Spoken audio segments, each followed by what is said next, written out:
오직 주만이 하나님의 놀라운 계획에 의해 고통과 절망 속에서 삶이 변화된 크리스찬들의 감동 스토리. 그릇 되게 하소서. 안녕하세요. 춘천 한마음교회 홍순기입니다. 예수 믿는 여자를 만나 대박맞은 결혼 생활을 하고 있습니다. 저는 원래 성격이 다혈질이라 가정을 잘 꾸리고 살 수 있을까 하는 생각에 결혼은 꿈도 꾸지 못했습니다. 그런데 부활하신 예수님께 굴복하고 11년째 누구나 부러워하는 가정을 꾸리고 사는 이야기를 나누고자 합니다. 저는 원래 천성이 착하고 마음이 여린 편입니다. 그런데 갑자기 화가 치밀어 오르면 순간적으로 그 분을 참지 못했습니다. 물론 그 당시만 지나면 금방 원래 상태로 돌아오곤 했지만 이 다혈질 기질 때문에 여러 가지 어려운 점도 많았습니다. 형님이 원주에 살다가 수원으로 이사할 일이 있었는데요. 집주인이 전세보증금을 제 날짜에 안 돌려주고 자꾸 미룬다는 거예요. 마침 형님이 집주인과 통화하며 실랑이를 하고 있는 거예요. 순간 화가 치밀어 전화를 가로채 퍼부었습니다. 나 누구누구 동생인데 지금 금방 빵에서 나왔거든? 지금 당장 보증금 돌려주지 않으면 당신이 근무하는 학교로 찾아가 난리를 피울 테니 알아서 해. 집주인이 학교 선생님이셨거든요. 제가 얼마나 살벌하게 이야기했는지 집주인이 바로 돈을 돌려주었습니다. 이러한 기질은 회사 생활을 하면서 더욱 힘들었는데요. 한 번은 이런 일이 있었습니다. 저는 대형 할인마트에 근무하고 있어요. 아침에 오픈 준비를 하고 있는데 밑에 직원이 늦게 출근을 했어요. 오픈 시간 내에 진열을 마쳐야 하는데 일이 더디고 잘 안 돌아갔더라고요. 순간 열을 받아 들고 있던 소주 박스를 와인 매대로 집어 던졌습니다. 매장은 난리가 났습니다. 이렇게 하면 손해도 많고 저에게 불이익도 있지만 제가 제 성질을 다스릴 수 없는 거예요. 한번 화가 나면 폭발해버리거든요. 또 이런 일이 있었습니다. 같이 입사한 동기인데요. 지각하여 늦은 어느 날 매장에서 왜 늦었냐고 하니 자기가 어떻게 하든 상관하지 말라는 거예요. 순간 화가 치밀어 주먹을 날렸습니다. 한참 옥신각신 혈투를 벌이고도 분이 사그라들지 않는 거예요. 스포츠 매장에서 야구 배트를 가져와 죽여버리겠다고 달려들었는데 쏜살같이 도망치더라고요. 눈에 보이지 않으니 마음이 진정되고 저는 다시 열심히 일을 했습니다. 그런데 이 친구가 경찰에 신고했나 봐요. 경찰과 함께 왔더라고요. 저는 회사 내에서 직장 동료들과는 다툰 일이라 쉽게 처리될 줄 알았어요. 경찰들도 화해하라고 하니까요. 그런데 이 친구는 부장님과 경찰들의 설득에도 굴하지 않고 처벌을 원한다는 거예요. 결국 사건은 남부경찰서로 넘겨졌습니다. 경찰서 형사계로 들어서는데 겁이 덜컥 나는 거예요. 형님께 전화했고 형님이 오셔서 설득해 보았지만 요지부동이었습니다. 결국 사건은 상해 전가와 벌금 20만 원으로 끝냈습니다. 직원들과의 마찰은 있었지만 저는 매장의 주부사원들과 친했습니다. 주부사원들은 산전수전 다 겪어서 그런지 저의 이런 기질을 잘 이해해 주었습니다. 뒤끝이 없기 때문에 그 자리만 피하고 나중에 살살 달래주면 제가 무슨 부탁이든 다 들어주었거든요. 뒤에서 저를 흉봤는지 모르지만 하여튼 친했습니다. 그런 주부사원들이 제가 나중에 결혼한다고 하니까 결혼할 여자가 불쌍하다며 걱정을 해 주었습니다. 저도 저의 이런 다혈질 기질을 잘 아니까 제가 결혼해서 잘 살 수 있을까 걱정을 했었습니다. 제가 결혼을 두려워했던 또 한 가지 이유가 있는데요. 저희 형님은 고등학교 때부터 연애를 했어요. 얼마나 좋아했으면 대학을 졸업하기 전에 결혼을 했습니다. 그렇게 불같이 사랑하고 결혼했으니 잘 살아야 하잖아요. 근데 그렇지 못한 겁니다. 너무 심하게 다투는 거예요. 싸울 때는 완전 원수가 되어 싸우더라고요. 그런 모습을 보면서 저는 결혼에 대한 소망이 없어졌습니다. 결혼이라는 단어는 제 인생에서 점점 멀어져만 갔습니다. 그런데 어느 날부터인가 형 집에 가면 분위기가 완전히 달라진 거예요. 형과 형수가 갑자기 신혼으로 돌아간 것처럼 사이가 좋아졌더라고요. 이건 뭐지? 했는데 알고 보니 춘천에 있는 한마음교회에 다닌다는 거예요. 웬 교회? 하는 생각을 하게 되었습니다. 우리 집은 불교 집안이고 태어나서 한 번도 교회에 다녀본 적이 없거든요. 저는 오히려 교회 다니는 사람들을 싫어했습니다.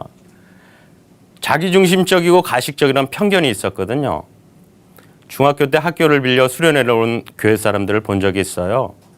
밤마다 큰 소리로 기도하는 그 사람들을 보며 무서운 생각도 들고 얼마나 자기 자신에 대한 확신이 없으면 신을 믿나 하는 생각을 했습니다. 약해 빠졌으니 종교 생활을 하는 거지 하고요. 그래서 저는 집안이 불교여도 불교 신자도 아니었습니다. 하지만 형의 달라진 모습을 통해 뭔가 있구나 하는 생각을 하게 되었습니다. 그 후 형을 따라 교회를 가게 되었습니다. 막상 처음 나가본 교회는 그리 무서운 곳이 아니었습니다. 그리고 갈 때마다 어떤 형제가 딱 붙어서 계속 말씀을 해 주었는데요. 예수님이 부활하셨다고요. 그것은 사실이라고요. 역사책에 기록되어 있다고요. 너무 열정적으로 증거하니 일단 자리를 피하기 위해 알았다고 믿는다고 하면서 자리를 떠났습니다. 집에 와서 계속 부활이 생각났어요. 그렇지만 사람이 어떻게 죽었다가 살아날 수 있단 말이지? 생각하며 머리가 복잡해 형님께 전화를 해서 도저히 못 믿겠다고 했더니 형님이 성경책에 나와 있다고 성경은 역사라고 말씀해 주었습니다. 이순신 장군은 같은 시대에 살지도 않았는데 역사책을 통해 믿으면서 왜 예수님도 역사책에 기록되어 있는데 믿지 못하냐는 거예요. 그래, 역사니까 맞지 뭐. 믿자 하다가도 그래도 사람이 어떻게 죽었다 살아날 수 있단 말이지? 생각하며 헷갈리는 시간이 계속되었습니다. 2003년 4월 형님이 여자를 소개시켜 주겠다는 거예요. 결혼에 자신이 없었지만 형님이 소개시켜 주는 여자니 일단 만나보자 생각을 했습니다. 춘천 한마음교회 다니는 여자였습니다. 처음 만나는 자리에서 그 여자는 많은 이야기를 했습니다. 이야기를 들어보니 그동안 믿음 생활에 대한 얘기가 전부였습니다. 제가 제일 싫어했던 결혼 상대자가 누구냐면요. 교회 다니면서 가정은 돌보지 않고 교회에만 빠져 사는 여자였거든요. 혹시 그런 여자 아니야? 하고 생각을 했습니다. 그런데 만나면 마음이 편하고 자상한 느낌이 들어 계속 교제를 하게 되었습니다. 그리고 그해 10월에 우리는 결혼을 했습니다. 나중에 한 사실이지만 집사람은 교회에서 말씀을 잘 받고 초신자들을 잘 이끌어주는 꽤 괜찮은 자매였습니다. 모든 사람이 좋아하고 존경하는 자매였더라고요. 사람들이 신앙심이 깊은 전도사나 목사님께 시집갈 줄 알았다고 하더라고요. 그런 사람이 초신자와 결혼한다고 할 때 모두들 놀랐다고 하더라고요. 저도 집사람이 교회에서 저렇게 유명한 사람인 줄 알았다면 쉽게 다가가지 못했을 것 같아요. 우리가 교제할 때 결혼 이야기를 꺼내면 집사람이 늘 하는 말이 있었습니다. 구원간증을 쓰기 전까지는 결혼 이야기를 꺼낼 수 없다는 거예요. 믿어지진 않는데 자꾸 구원간증을 써야 한다고 하니 부담이 이만저만이 아니었습니다. 그래서 혼자 정리해 보았습니다. 예수님이 부활하셨고 그것은 역사책에 기록되어 있으니 틀림없는 사실이지.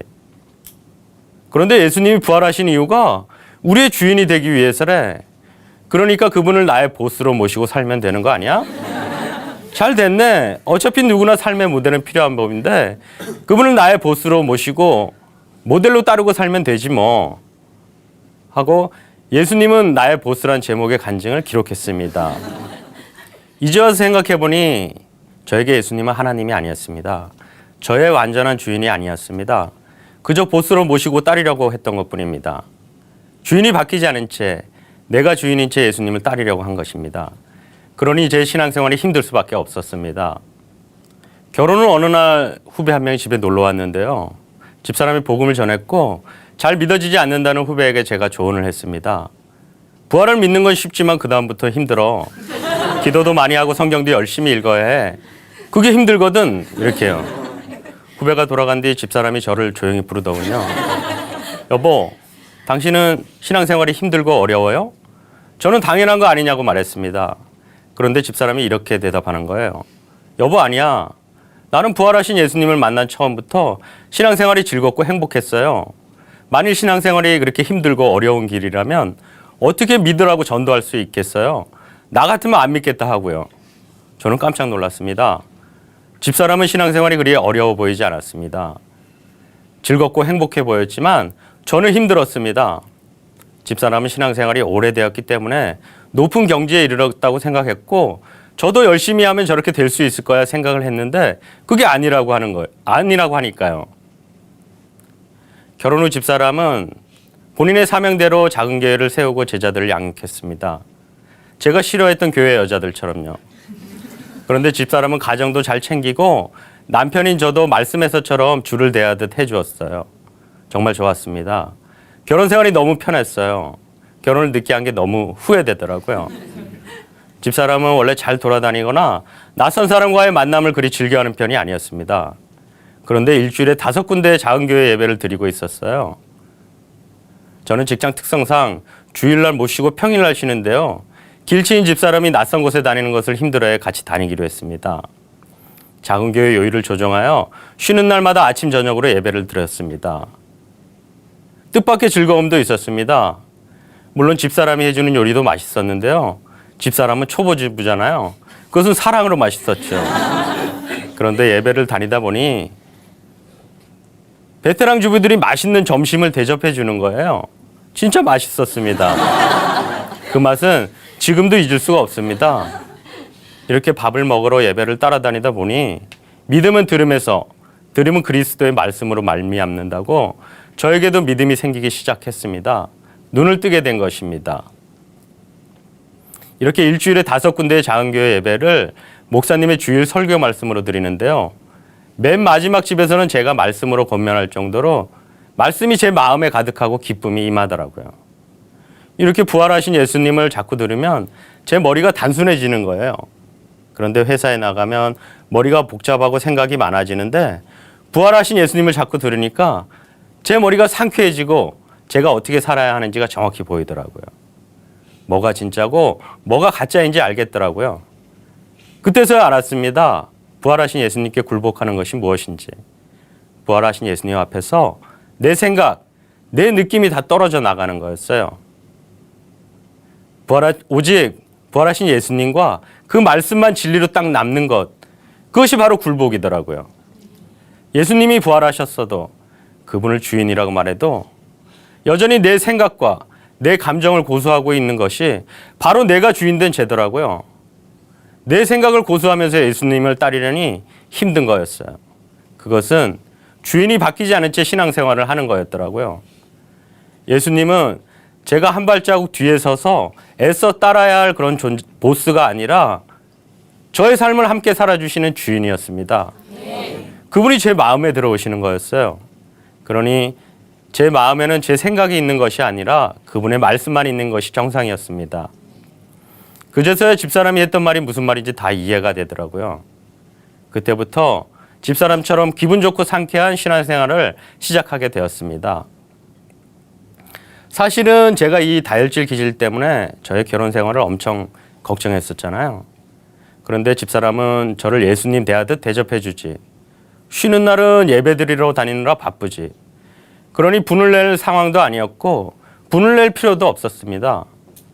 그리고 직장에서도 점점 이런 다혈질 기질은 사라졌습니다. 처음에는 그래도 교회 다니니까 하면서 억지로 참아보려고 했는데 어렵더라고요. 그런데 실제로 부활하신 예수님이 제 주인이 되시니까 점점 분이 나지 않는 거예요. 제가 부활하신 예수님을 생각하면 제 생각이 떨어져 나가듯 제 분이 떨어져 나갔습니다. 사실은 한 4년 전쯤에 직장에서 크게 폭발한 적이 있습니다. 옆에서 말로 깐족거리는 직원에게 분이나 전화기를 집어 던졌습니다. 그 일로 징계까지 먹게 되었습니다. 그런데 신기한 것은 저의 반응입니다. 예전 같았으면 그 직원 때문이라며 씩씩거리며 분을 냈을 텐데 자꾸 하나님께 죄송한 거예요.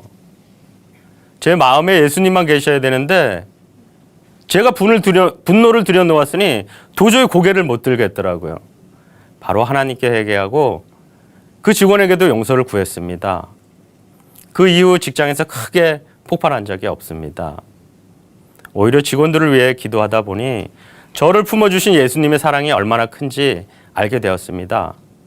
그리고 직장에서 점점 사랑의 사람이 되고 있습니다. 이런 모습이 보였던지 얼마 전 아침 회의 시간에 점장님이 물어보시는 거예요. 홍 팀장은 집사람이 홍 팀장을 사랑한다고 확신하십니까? 하고요. 저는 아침 회의 시간에 왜 이런 질문을 하시지 생각하며 확신한다고 대답했습니다. 홍 팀장도 집사람을 사랑하십니까? 또 물어보시는 거예요. 아, 당연히 사랑한다고 대답했습니다. 어떻게 그럴 수 있죠? 하고 물어보시더라고요. 저는 조금 황당했지만 솔직하게 대답했습니다. 우리 두 사람은 예수님이 주인이라고요. 둘 다 끊임없이 예수님만 바라보았는데 10년이 지나니 더 사랑하게 되고 둘 관계가 더 신선해진다고 대답했습니다. 역시 믿는 사람은 뭐가 달라도 다르군요 하면서 어떻게 믿게 되었냐는 거예요. 점장님이 멍석을 깔아주시니 부활하신 예수님을 전했습니다. 졸지에 많은 사람들이 가만히 앉아서 복음을 듣게 되었습니다. 그날 집으로 돌아오면서 예수님 믿기 전 결혼 자체를 두려워했던 것이 생각났습니다. 그런데 10년의 시간이 흐른 겁니다. 꿈 같은 시간들이었습니다. 한 번도 다툰 적이 없었거든요. 제가 작은 교회 예배 때 저의 옛사람에 대해서 나누는 것을 우리 아들이 들은 모양이에요. 엄마에게 물어보더랍니다. 엄마, 아빠가 진짜 옛날에 이랬어? 하고요. 그러면서 만나는 사람마다 붙잡고 우리 아빠가 옛날에 이랬대요 하면서 저의 옛사람을 전하고 다녔다고 하더라고요. 녀석이 엄청 놀랐었나 봐요. 결혼 전 처형이 저를 불러 해준 이야기가 있습니다.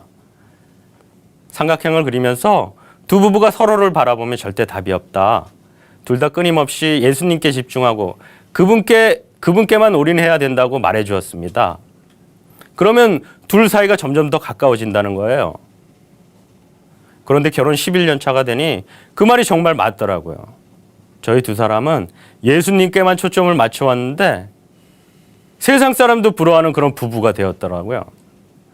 우리는 신혼 때보다 오히려 오늘이 더 신선하고 새롭습니다. 동물은 주인을 잘 만나야 된다고 하는데 사람도 마찬가지인 것 같습니다. 사람도 주인을 제대로 만나야 제대로 살 수 있습니다. 예수님은 부활하셔서 우리를 창조하신 하나님이심을 보여주셨습니다. 자기가 주인된 죄를 회개하고 마음에 예수님을 주인으로 모시는 것은 정말 제대로 사는 것입니다. 저는 어려서부터 신앙생활을 했던 사람도 아니지만 그분이 제 마음의 주인이 되시니 그 10년간의 시간이 꿈처럼 지나갔습니다. 아마 앞으로도 그럴 것입니다. 제가 제 인생 중에서 가장 잘한 것은 예수님을 믿은 것입니다. 그리고 두 번째로 잘한 것은 예수님 믿는 여자를 아내로 맞은 것입니다. 저는 제 가정생활이 이렇게 행복할 줄은 꿈에도 몰랐습니다. 우리 가정의 주인 되신 예수님 감사하고 사랑합니다. 다시 만날 그날까지 많은 사람들을 주님께로 인도하는 믿음의 가정이 되겠습니다. 감사합니다. 오직 주만이 이 시간은 춘천 한마음교회와 함께하는 열린 간증의 시간입니다. 신앙 간증을 다시 듣기 원하시는 분들은 방송국 전화 847-583의 영원 구원번호로 연락 주시기 바랍니다. 모양이